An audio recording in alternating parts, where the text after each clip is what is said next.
All right, so thank you for letting me share my journey with sky replacement with you.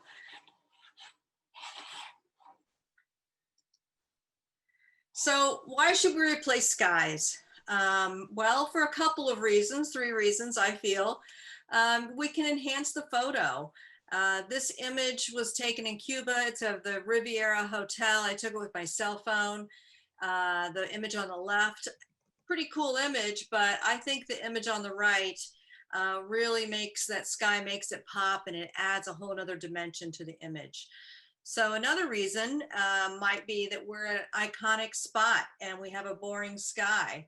There's nothing worse than making that trip to someplace super cool and it's pretty much bald skies, and you know, we have in our mind that this is going to be such a glorious image, and it turns out to be pretty boring. And I think it's also pretty fun to replace skies. So let's look at some examples. So this is an image I took in Cuba of a dancer up against a really cool car with Havana in the background. And some of my friends may feel that adding a different sky is just blasphemy. It's totally inappropriate. I believe it's art. I always use my own skies, so everything that I create is all of my own images. And I think it really makes a big difference to the impact and the excitement of the image. So here is this image with a very boring sky. And then here is the image with a sky I added in, and I think it makes a big difference. Here's our next image. This is in Sedona at Airport Mesa. And I woke up at sunrise and trolleyed out there to see the glory that it was, and it was just kind of boring. So I added a sky. And I think this really makes all the difference in the world. It, you know, the light trails of the cars match the sky, and it really makes the image pop. On that last one, I'm sorry, Beth, did you also enhance the, I don't know, is that a reflection in the, at the bottom? Did you enhance that? You mean the yeah, I kind of popped out the color in the stone there. Let's go back to, I mean, this, you know, that's the original. So I did kind of clean up some of those lights as well, but I did a minimal amount to the foreground. I mean, it was pretty simplistic. This is of Nelson Ghost Town, and Dan actually told me about this place. I was in Nevada, and it was very, very hot, but there were no clouds in the sky. There's all kinds of cool things to photograph there, cars and old houses and just all kinds of junk. But again, the skies were pretty boring. So I added a sky, not anything too dramatic, but I think it really makes a big difference in the image. This is an image of the road to A Basin, or Arapahoe Basin in Colorado. It was a really beautiful snow on the trees, and there was some color with the aspens. It was so beautiful, but there was absolutely nothing going on in the sky. So I added a little blue skies, and you can see that really brightened up the image. And the really nice thing about Photoshop CC and also manual method is you can take the color from the sky and bring it into the image to kind of help tie it all together. And that's kind of what happened here. This is the same image with a different sky. And you may recognize this sky. This was in one of my competition images tonight of the lighthouses. And I really love this guy. This is a shelf cloud I photographed at the top of a mountain one day. And anyway, so it really is dramatic. But I liked it in this too. And the image has a totally different look with that sky. With all the birders in the club, I know that you're wondering if it will work with bird photographs, and it will. I find that the Photoshop CC works much better than other programs, but you certainly can do that. So, as I mentioned at the beginning, we've all been to these iconic locations, and this is an example of that. This is called the Wave. It's in Arizona. It's a sandstone formation, and they only let 20 people in every day to preserve these formations. And so I was 20 of 20 that was able to get in. So I had to go by myself. I got lost. It was very scary, but I was able to see this beautiful, beautiful sandstone formation. Of course, the skies were boring. So I added a sky, and I think it really enhances the image. This is kind of a throwaway image. It's of a Russian Orthodox cathedral in Havana, and Castro built this church in appreciations for decades of friendship with Vladimir Putin. Little side note. I was literally in a car driving down the street. I wasn't driving. I was a passenger and just took this right out the windows. We were going 30 miles an hour.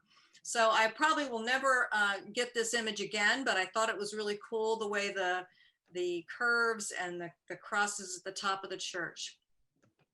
Again, way boring sky. So this to me really pops. It makes all the difference in the world. And I'm going to show you, we're going to actually do this image in our demonstration. We'll put a different sky in, and you can see how it can totally change the image and the lighting. This is in Borrego Springs in California. And I went there with my sister. I paid a guide to take me out in a photography guide in this four-wheeler. We drove for hours to get to this beautiful view for sunset. And of course, we have the boring skies, and we also have some sensor spots there. But anyway, I was very disappointed in that, but with a little bit of sky replacement, we can really tie the image together. With that color, I think it really makes a big difference in the way the image looks. This is Bass Harbor Lighthouse in Acadia, Maine. Went there and it was really, really foggy a lot, which is pretty cool sometimes, but you don't want the whole vacation to be foggy. So I thought, well, what can we do with this one? So I added a little more drama to this. A bright blue sky wouldn't work well with this image. So I added some dramatic clouds, and then I used a brush to put in the lightning, and also a brush to do the lighthouse beam. This is in Alberta Falls in Rocky Mountain National Park, and really beautiful trees and a beautiful setting, but I felt like the skies needed a little more pop. So I added a sky in. So it can be fun too. There's lots of really cool things you can do with these programs, and it's just like you can get lost in them. It's just so many things you can do and have fun with. This is a picture I took in Havana, in Cuba, of a dancer. This was the same dancer that was in the newsletter, and I think it's a gorgeous image anyway, but threw in a rainbow that I shot out my backyard one day, and I love the way the rainbow comes down over the city. My goal is always to create an image that is realistic enough that people don't question whether I replaced the sky. I'm not sure people would believe I actually was lucky enough to have this kind of photograph, but I really loved it. I think it popped. To me, it's art, and it just, I don't know, that was a beautiful day and a wonderful time. So it kind of expresses kind of how I felt that day. This is Vegas, and these are the Bellagio fountains. Many people have seen that. Really, lots of photographs from that area. Luminar has the ability to, you can add all kinds of elements, and fireworks is one of them. So you can pop those fireworks in there. You could add your own fireworks very easily. I think you can, like I said, you can load these to these programs and just add them very easily. This is a Sedona again, and just kind of a boring image, boring sky, not much there. And I thought, what can I do with this? Let's add the Milky Way. And that's the other cool thing is you can take, and this is my Milky Way that I shot on that same trip, but just kind of added it in, and the programs do a great job of blending those images together to create some really cool stuff. So let's look at the programs we can use to create these sky replacements. So there's the Creative Cloud, and that allows us with lots of color and lighting options. We can move the sky around very easily. There is a monthly fee, as you probably all know. And you can also load your own skies. Old school Photoshop elements, anything with layers, you can still do this. And I'm going to show you a really easy way to do that. And especially with some pretty, simplistic images, and it's not hard, and you can really make a difference. And then once you get kind of addicted to it, you'll want to buy the Creative Cloud. Luminar also has a program. It's standalone. I downloaded the free trial, so I am by no means an expert, but I did play around with it quite a bit. The cost is $89. The quality is comparable to Photoshop. I think it did a really nice job. You can load your own skies. I couldn't move the skies around as much as I could in Photoshop, but it does have a wide variety of additional things to add, such as the fireworks, Milky Ways, and giraffes. Never know when you're going to want to add a giraffe to one of your images. So different considerations. We want to look at the light. Is it the sun out? Is it overcast? What's the direction of the light? What's the color of the light? What time of day? Is it night? Is it dawn? Is it dusk? What time of day is it? Because that will make a big difference into what foreground we can use. So here's a couple images that are not very good as far as the match of the sky and the foreground. So this is an image I took out at the Valley of the Dolls in Arizona. Maybe that's Nevada. It's Nevada. And it was a very contrasty day, and I added in like a really soft sunsetty kind of sky. It just doesn't match. It looks bad. It looks fake. That's never my goal, is for it to look like these two things do not go together. Here's another one. This is that same place in the Wave. This is some of my early sky replacement work, because I, was so enamored with this place. I just wanted to try and make beautiful images. Well, again, it was bright blue, bald skies that day, and I decided to add in this soft pink kind of sunset kind of image, and it just doesn't work. It's obvious that those two things do not work well together. So that's all I have for the PowerPoint. I'm going to show you how I do this. We got it. See my tree? Yep. Right. Okay, so this is Photoshop. The first one we're going to do is one with where you don't need the Creative Cloud. This is going to be just as long as you have layers, you can do this method.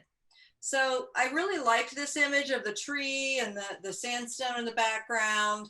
The sky's pretty boring, but I thought it was really kind of cool compositionally. So the first thing I'm going to do is select my sky, and I already have one here. So this is the sky we're going to use. So you might think, what is going on with this sky? Well, what I did was I took a sky, and there was something down here at the bottom, like a tree or a house, and I didn't want that in the image. I wanted everything to be sky. So I just selected it very easily. And then I made a copy. And then I inverted the copy. You wouldn't have to do this. And then you move it down to just create this. Just kind of creates a mirror image so that everything that's on your image is filled with sky. So we'll go ahead and get rid of that. So here we have our sky. Our next step is going to be, I'm going to take the eyeball off of the sky, and I'm going to create a very rough selection of our foreground. This doesn't have to be perfect. You know, if I'm going to kind of just go down below. I don't want to go outside or up into the sky. And this tree is not going to make too much difference. So we're just going to kind of do this and around here and boom. Okay, so now we have our foreground selected. We're going to turn back on our sky, and it's still selected. And we are going to go down to blur, Gaussian blur. And what I want to do is I want to create what's going to be over the top of my foreground to be the same color tones. So we're really kind of mimicking what Photoshop CC does, and create those color tones with those pinks and blues in my foreground. So we're going to say, okay. All right, so then we have this. Well, that doesn't look very good.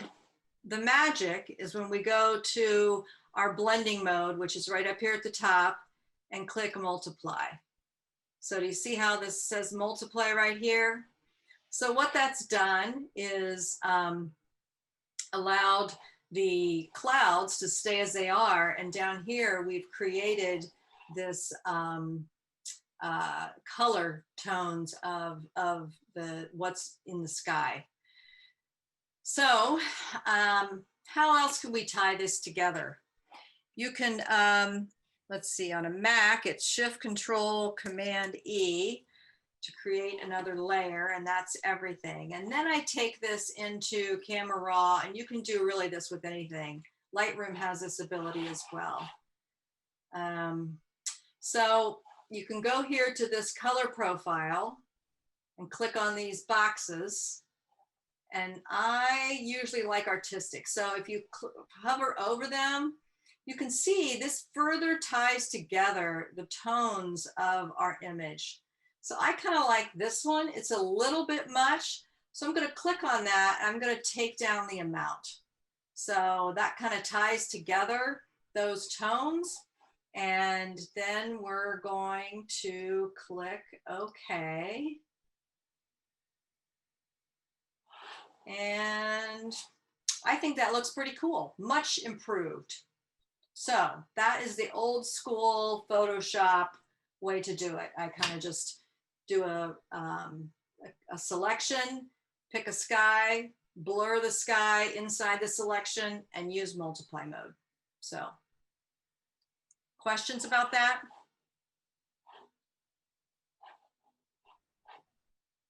Let's look at this image. So this is that image of the churches.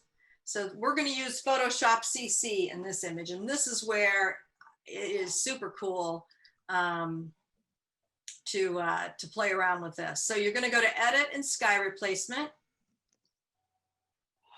And the cool thing here is that this is where you can load your own skies, but there's also a bunch of skies that come with it. It's loading a preview. There we go. So it's giving me this preview of this image. Now this is a different sky than I had in my PowerPoint. So we're going to go ahead and add this in. And what I found is anytime you're trying a new program is to kind of play around with the sliders to see what they do. But first, let me show you the sky menu. So we have a whole category for blue skies. And these are all Photoshop provided. Spectacular, actually that one's mine. I can tell when there's land at the bottom that they're my skies. And then sunsets. And then I have added in a section for best skies. So again, I typically have a little bit of land at the bottom, so I know they're mine. Okay, so that's the selecting the skies. So now we decide we're going to use this one. Let's look at the shift edge, which is up at the top. So we go all the way over to the left, and we can see that it's shifted the edge of the selection or the where it's showing the sky on up into the sky. Whereas if we go all the way to the other side, it's merged down into the building. So you can kind of go any place in between. I kind of like it just at neutral for this picture. So we'll leave it there. Fade edge. So this is going to go, if we go all the way to the left, see that sharp line between the church and the sky? Whereas this fades the edge into the sky. So another thing you can do when you're working with this kind of detail is you can kind of zoom in, and then you can kind of get a sense of what it's doing. I kind of like something like that. All right, brightness. You can go all the way dark. You can brighten it up. You can do all kinds of things. I kind of like it there. So when I started playing around with this, I kind of like the temperature, like a little bit bluer with a little bit cooler. I think that's really cool.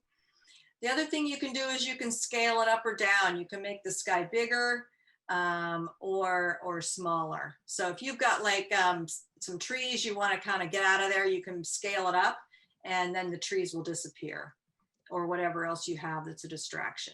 You can flip it. So you can go, I kind of like it like this.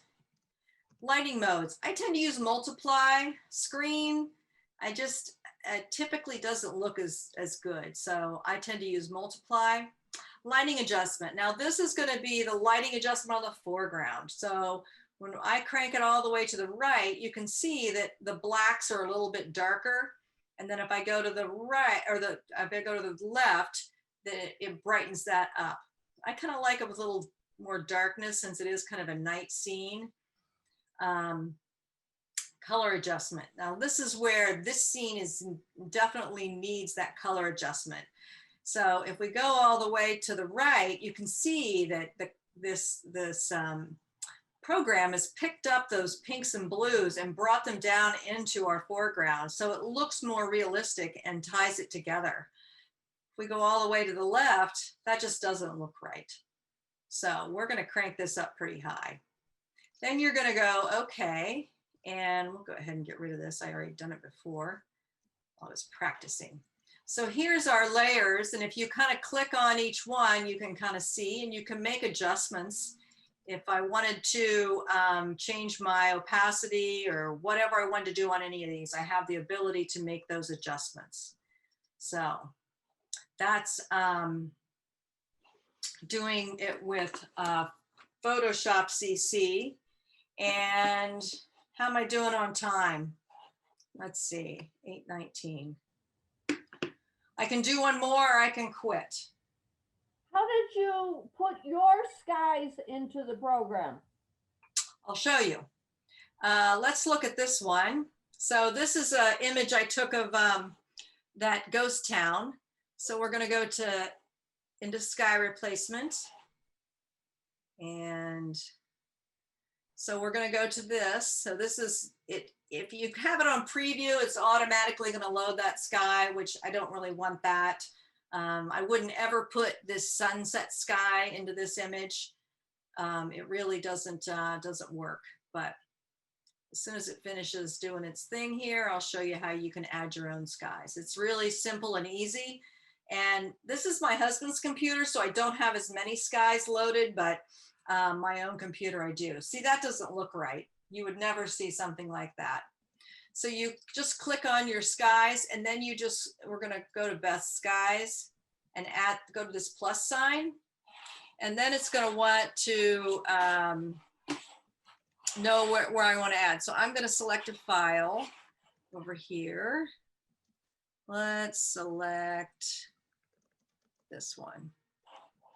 So I'm selecting, I don't know if you can see that. And then I'm clicking open, and it should add it in. Yes. So there it is. Oop, I already added it. So that's how easy it is to add skies. I think this one works better for this image. You know, really makes a big difference. So, see, this is on screen mode, and I probably change that to multiply. So.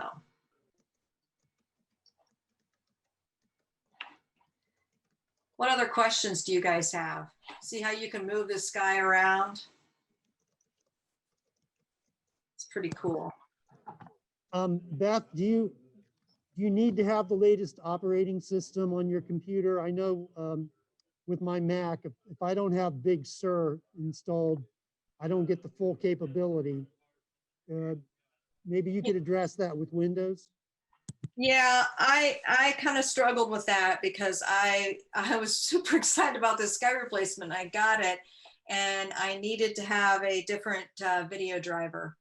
So I actually went out and bought one and installed it myself. I was pretty proud of myself. But yeah, I think that it does require some muscle to do some of these programs, unfortunately. I think any version of Windows 10 will work. You know, nothing special is needed. Well, I had Windows 10 and it wouldn't run neural filters. It wouldn't run some of the latest and greatest upgrades. And maybe it just was my video card. Yeah, so some of the neural filters, they show up there, but they're not really downloaded yet also. That's true. They're brand new. So.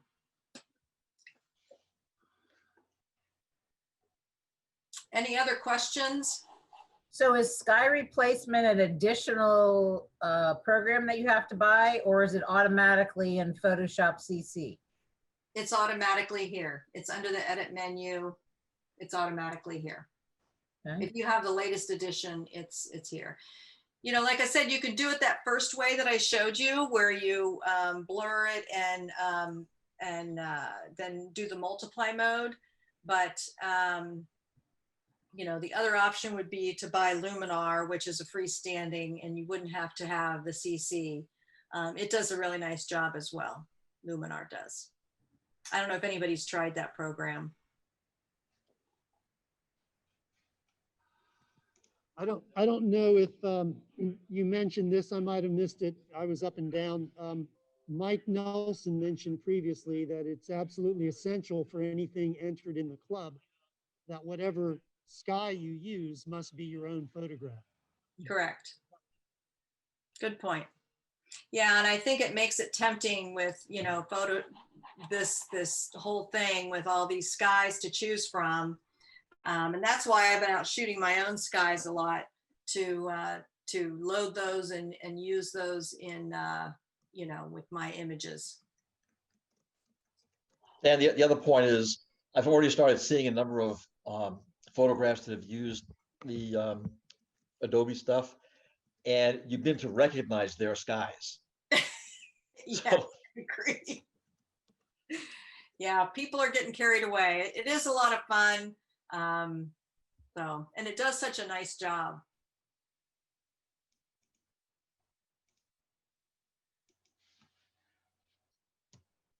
Anybody have any other questions? Beth, this is Paul Sharp. You mentioned this could do in Elements. What's the difficulty of doing this in Photoshop Elements? That was that first one I showed you, this one. So that's where we, you know, basically just made our selection, and then embedded a sky on. So you added another sky on in the layer. That was this layer. And oops. There's our layer, and we just blurred the area. You know, if you don't want to go through all that, you could just, let's do this. It's embedded.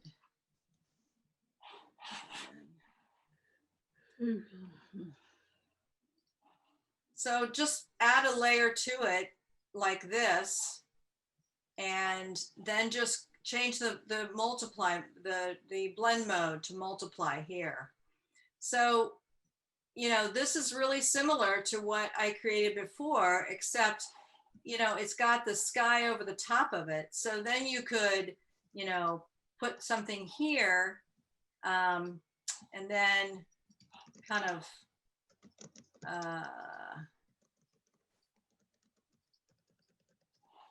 you know, take a brush and bring out some of this if you wanted, or not. A lot of that's very, very easy. And that can make a really big difference in the image. It's all that multiply mode. That's where the ticket is.